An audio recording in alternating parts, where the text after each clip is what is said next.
মহাসমারোহে ভক্তি ও নিষ্ঠার সঙ্গে শতাধিক ভক্ত সমাগমে ভরে উঠল নদিয়ার মায়াপুর রাজাপুর জগন্নাথ মন্দির।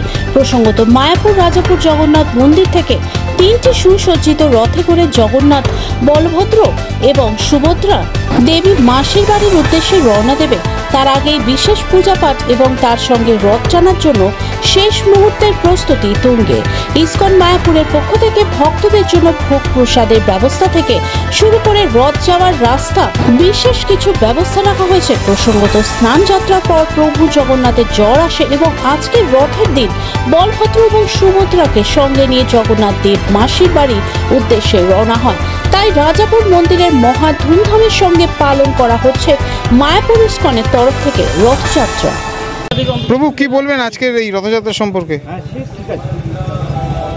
কি বলবেন আজকে রথযাত্রা সম্পর্কে? জয় জগন্নাথ। আজ জগন্নাথ দেবের শুভ রথযাত্রা মহা মহোৎসব ইসকন মায়াপুর রাজাপুর এই রথযাত্রা যথাযথ ধর্মীয় উৎসাহ উদ্দীপনার সঙ্গে পালন করা হচ্ছে। রাজাপুর জগন্নাথ মন্দির এটি শতাব্দী প্রাচীন। এখান থেকে রথ যাবে তিনটি সুসজ্জিত রথ 5 কিলোমিটার পথ অতিক্রম করে মায়াপুর চন্দ্রোদয় মন্দিরের পঞ্চতত্ত্ব মন্দিরে অস্থায়ী মাসির বাড়িতে থাকবেন। 5ই জুলাই পুনরায় এই রথযাত্রার রিটার্ন রথে আবার এই প্রশান্ত পল্লীতে রথযাত্রা ফিরে আসবেন। বর্তমানে দেশ বিদেশের হাজার হাজার ভক্তবৃন্দ জাতি ধর্ম বর্ণ নির্বিশেষে এই রথযাত্রা অংশগ্রহণ করেছেন।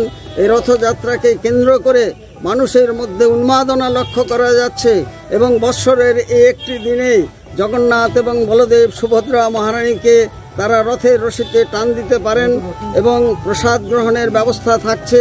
নিরাপত্তার ব্যবস্থা কঠোর করা হয়েছে এবং জগন্নাথ দেব যখন মাসির বাড়িতে রাজাপুর থেকে মায়াপুরে যাবেন, সেখানে 56 ভোগ, জগন্নাথ অষ্টকম, স্তোত্র পাঠ, আরতি, কীর্তন, প্রসাদ বিতরণ, বিভিন্ন কার্যক্রমের ব্যবস্থা করা হয়েছে।